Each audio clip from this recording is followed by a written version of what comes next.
Yo, what is going on, guys? You got your boy MegaLugia here, one of your answers for the MPL, and today, people, we are back with week 10 season 3 of the power rankings for the MPL. I know we missed last week, so I hope you guys didn't cry too much, but we're here. We got your boy MegaLugia back. I hope you guys are excited, and I'm not going to be joined by Turbo this week. It's just going to be me on my own, so I will try to cover things as best as I can. And yeah, with all that said, let's get into the power rankings. So coming in at number 12, we have a very familiar face. We got your boy Dench B, coach of the Viridian Beedrills, and his matchup this week, he went up against Dan, coach of the St. Louis Sableyes. And you know what, Dench, I should put you last here just for not bringing memes when you promised to bring memes, right? Like, that's enough of a crime in my eyes. This was a very interesting match if you guys haven't seen it. Dan brought a very Heat team, and usually when you see Heat go up against a standard team, Heat usually comes out on top. But to this extent, when Dan brings Whirlpool Weavile and it still manages to put in the work versus a Goodra tanking a Fire Blast and even getting damage off versus the Mega Gyarados, Dench, you managed to lose to that. I can't really blame you. You can never really expect the sets that Dan actually brought, like the counter on the, the Gravity Zap Cannon on the Registeel, although we didn't get it to see it work as well as we did. I don't really know how to go ahead and gauge this match because, like I said, it was a kind of a meme match on Dan's end, but Dench did bring some good sets. He did bring some good sets, you know, but they were standard, but they came up against some Heat sets, and in the end it was the St. Louis Sableyes that prevailed. We have him here at number 12, another loss. You know, I'm pretty sure that Dench is just trying to round out the season and probably next week bring as many Heat sets as he can just to have some fun. So we have him here at number 12. No hard feelings, my man. I'm sure you know how it's going, but that's why we have him here at number 12. Coming in at number 11, we have the Chicago Chandelures coached by Asteroid. Now, during the beginning of the season, I actually had Asteroid ranked up pretty high, but as the weeks went on, he's kind of fell lower and lower, and he picked up another loss this week. He went up against the San Francisco 49ers, who really at team matchup had a lot of a advantage. Like, the Victini was just a nuke, and Victini just caused him a lot of troubles. I mean, Victini does that for a lot of teams, but it really showcased here versus his team. He brought some good sets, like the defensive Garchomp. Personally, I mean, he brought a defensive set for the Garchomp, but he bought it Adamant. If he brought it the fully defensive set, then maybe that could have done some more work. You can't really blame him for switching into the Garchomp versus Victini on that one play. Even though Glaciate was an option, it was a bit of a stretch for Visor to go for that play, so can't really fault him for that. Good play going for knockoff versus the Ferrothorn versus Electros, because it is usually expected that in league matches Ferrothorn might run a Aqua Berry, so even if he went for the Flamethrower, knockoff Flamethrower probably would have done the same amount of damage because of the berry. I like the set that he brought with the Mew, the Calm Mindset. You know, Mew is one of those Pokemon where you can't really prep for the set that you're going to bring. It's usually like an all-out offensive set with, like, you know, Nasty Plot, Swords Dance, or the utility set with Will-O-Wisp and Rocks. Bringing Calm Mind was an interesting bring. It was unfortunate to miss out on the KO with the Heracross, but it was a good bring nonetheless. I mean, when you look at this match, right, he is ranked pretty low, but he didn't play horribly. Like, he made some risky, ballsy plays that paid out for him in the end. Like, switching out into the Talonflame versus the predicted Dazzling Gleam was very risky because Talonflame isn't naturally bulky, so he managed to take a resisted hit and survive the Stealth Rock, so that was an interesting play. Paid off for him in the end. Dragon Dance Lapras in the end, I think, was his downfall. It was a good idea, but he needed to go +2/+2 just to outspeed things, and with the Life Orb recoil, he wouldn't have been able to stick around as long as he could. He probably should have gone for the Ice Shard instead of the Waterfall on that play, because it did a minimum of 60% if he was Jolly, and he could have got the crit, so I think Ice Shard would have been better. Then he wouldn't have taken all that damage, and he could have survived the Life Orb recoil. He made a few misplays that he did recognize later on in the match, like he should have been going into Electros first, then go into Hydreigon, and then he could be able to finish the game. But in the end, it wasn't enough to pick up the win, and he took a loss this week. He didn't make too many horrible plays, but that's why we have him here at number 11. Coming in at number 10, we have Iyoku, coach of the Blackthorn Frogadiers, and he did pick up a win this week, but it's a lot of the lower ranked teams this week managed to pick up wins, and Iyoku is unfortunately out of the playoff race, so that's why I couldn't move him too high up above the others as they're still in the playoff race. But he did manage to pick up a win this game, a very good, very close game with Dragonette's Mega Charizard X managing to pull off the sweep. You did get a spot in Pokemon of the Week, so that is something to mention. But so he went up against the Anistar Embryons coached by Mystic, and this was a very interesting match in the beginning. He went for Protect with his Klefki versus the Mega Lopunny early on in the game. That wasn't a very bad play because even though Mystic did switch out into the Vaporeon, the Mega Lopunny could have had high jump kick, and the Protect would have been a nice way to get some damage off, but probably Mystic was fearing the Thunder Wave, which is why he switched out to Vaporeon. A few questionable plays going for Calm Mind with his Klefki versus the Vaporeon, because 1v1 Vaporeon probably beat the Klefki because it had recovery and that burn, the residual damage from the burn from Scald. So I don't really see why he went for Calm Mind, because even a +2 special attack, he did very little damage to the Vaporeon. So that was a losing battle that I don't really understand. On his Miss Mages, I think he probably should have carried Energy Ball instead of Thunderbolt, because if he did switch out into the Landorus, at least that Energy Ball gave him neutral damage instead of being immune. So maybe that's something he should have looked over with his team prep. I also very much understand some of his thought process and commentary during the match when he was saying, you know, it's really aggravating when people make plays, well, people don't make plays that they should make, and then it just, you know, it costs you when you expect your opponent to make the smart play but they don't. But like I said, but this is Pokemon, so you can't really, it's hard to justify if you understand what I'm saying. But he did make some good plays, but I do understand the frustration that came out on his end. But in the end, it worked out really well because he was able to set up on the face of the Vaporeon and go for +1/+1 with his Zardex, and was able to sweep. Good win this week, but like I said, he is out of the playoffs, so I can't really rank him too highly, so that's why we have him here at number 10. Coming in at number 9, we have Iyoku's opponent being Mystic, coach of the Anistar Umbreons, and he did pick up a loss this week, and he is above Iyoku, but he was ranked higher in the previous week, so I can't drop him down too much as he was doing better previously. But he did pick up a loss this week, but the loss this week wasn't too much of him playing badly, because it came down to the Charizard X living on 1 HP versus the Mega Lopunny. Potentially, if he had Quick Attack on the Mega Lopunny or Quick Attack on the Staraptor, then the plays could have been different. He didn't upload, so I can't really see his thought process on his end, but he did make some good plays. Again, the Vaporeon, he should have realized that potentially the Vaporeon could have been set up fodder, but there wasn't really much he could have done, because even if he switched out into the Lopunny or something like that, he would have gone for the fake out and it would have lived on 1 HP.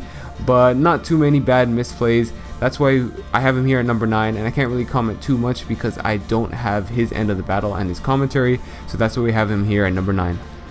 Coming in at number 8, we have the San Francisco 49 Tails. I've been saying 49ers for all these past weeks, so I made sure to correct myself. Coached by Bizer, and he picked up a win this week versus the Chicago Chandelures, coached by Asteroid, and he had a really good game. I liked his prep. Victini and Scarfed Azelf proved to be very threatening to Asteroid's team, and he recognized that. I like the Ockerberry on the Ferrothorn, although it didn't really come into play because it got knocked off, but still very good plays. Zapdos was a very good bring, as it was a obvious switch into the Talonflame, and also proved a really good wall for the rest of his team. He made some good plays early on, like versus the Electros. He goes for the Roost versus the Electros because he knew that it couldn't really touch it, and especially if you get rid of that flying typing, then that Thunderbolt is going to do very little damage.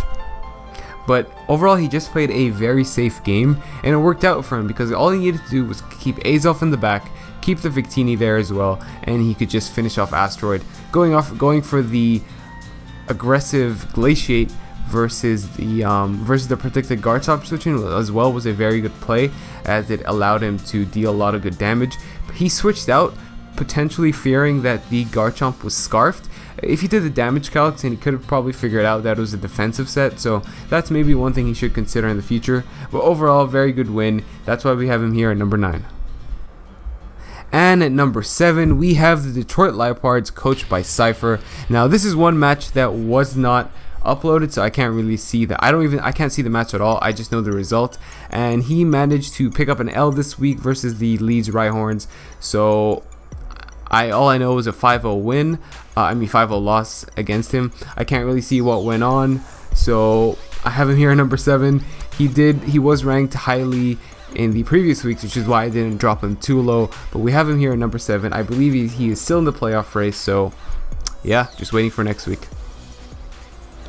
And number 6, we have his opponent being the Leeds Rhyhorns. They picked up the 5-0 win versus Cypher, and congratulations to them. They picked up the 5-0 win, and I believe they are also still in the run for the playoffs, so that's why we have him here above the Detroit Leopards. They managed to beat them and are also in the run for the playoffs. I can't see the match, like I said, so I don't know any of the situations that went down, so that's why we have him here at number 6. At number 5, we have the St. Louis Sableyes, and him, the Leopards, and the Leeds Rhyhorns are all tied 5-5 in terms of standing, so they all have a relatively decent shot at getting to the playoffs. So I was surprised to see that, as early on we thought the St. Louis Sableyes would be out of the playoff race, but looks like they're slowly creeping back in, and I had to rank them high because of the amazing heat sets that they brought this week, man. Who the hell would have ever thought of a Binding Band, Whirlpool, Protect, Toxic, Weavile? Like, man, that blew my mind, and credit to you, Dan. It actually worked out this match, managing to pick off a kill versus the Gudra, and even tanking a Fire Blast. Oh my god, I still cannot get over that. And even putting a lot of damage in versus the Mega Gyarados.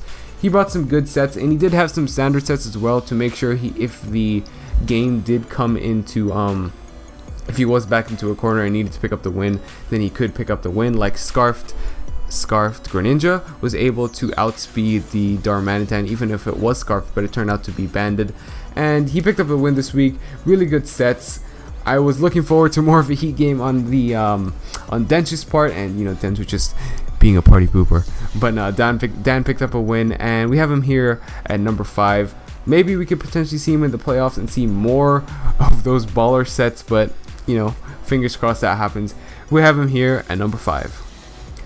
At number 4, we have Jolt, coach of the Toronto Staraptors, and this, I did not expect to see Jolt here at number 4, and it's been a quite interesting recent few weeks. He's actually 4-6 right now, and he's actually below the St. Louis Sableyes. I predicted the Toronto Staraptors to do really well and potentially make it into the playoffs, but these past few weeks I think Jolt has been on tilt. Granted, he has been hacked in the previous 2 matches that I have seen. This match, of course, also was not uploaded, so I can't see what happened, but I think he was hacked out as well. Reading on his Twitter status, I'm not sure, man. But he picked up a loss this week versus the Baltimore Braviaries, I believe.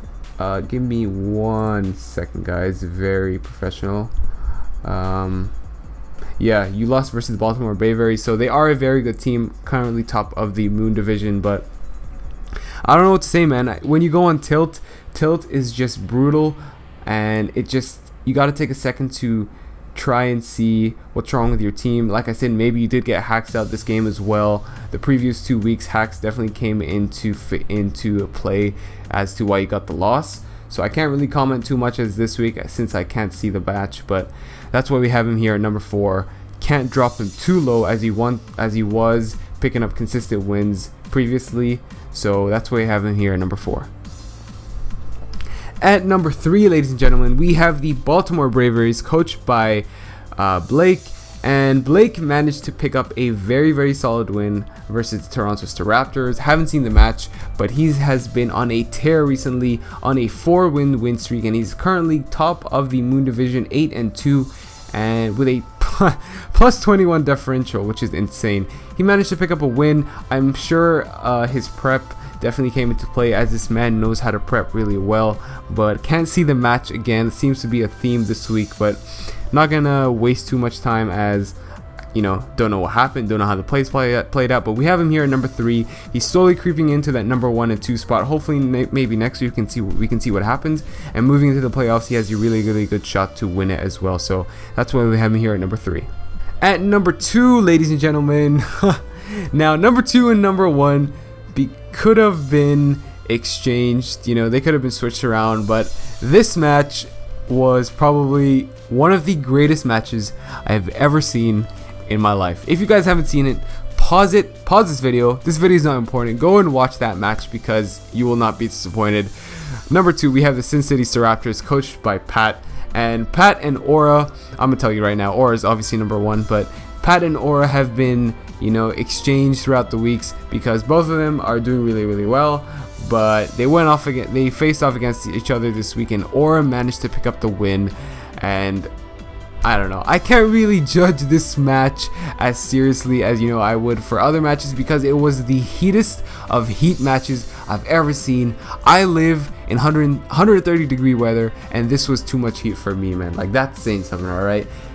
Sub Acupressure Mega Metachamp, oh my god, dude, that was heat, man. And that was, for me, it made me proud. It brought a little tear to my MegaLugia eyes, man. It made me so happy. But I don't know where to go with this. I can't really, you know, judge them for on the plays that they made, because they brought outrageous sets like Scarf, right? Yeah, it was Scarfed Hippowdon, dude, dealing so much damage to the Tyranitar, who was expert belted. I'm just gonna judge both teams here simultaneously, 2 and number 1, because it was, both of them brought sets that were ridiculous and they just wanted to have fun. Scarfed Hippowdon, Sub Acupressure Mega Metacham, what else was there? Roost countered Togekiss, managing to actually pick up a kill with a counter, which was filthy, may I add. Both of the teams have clinched a playoff spot, so obviously I understand why they brought the sets they did. Obviously in the playoffs is going to be a lot more intense, and I'm looking forward to see what they can do. But we have Cincinnati Staraptors at number 2 and Aura at number 1, because Aura managed to come out on top. What a game, guys! It was just I'm at a loss for words at how the match played out. It was just great to watch, one of the greatest matches I've ever watched. But yeah, that's why we have Cincinnati Staraptors at number 2 and Aura at number 1. And there you have it, guys. Week 10, Season 3 MPL Power Rankings. I hope you enjoyed watching. This one was a bit rushed, as I am very crunched on time, and as I'm sure you guys can tell. Hopefully back by next week I will be able to analyze them a bit better, and all the matches will be uploaded so I can commentate to you know, on both sides to see all the thought process and all that stuff. But I hope you guys enjoyed watching. Make sure to drop a like if you did. It's been your boy MegaLugia here, checking out. Peace.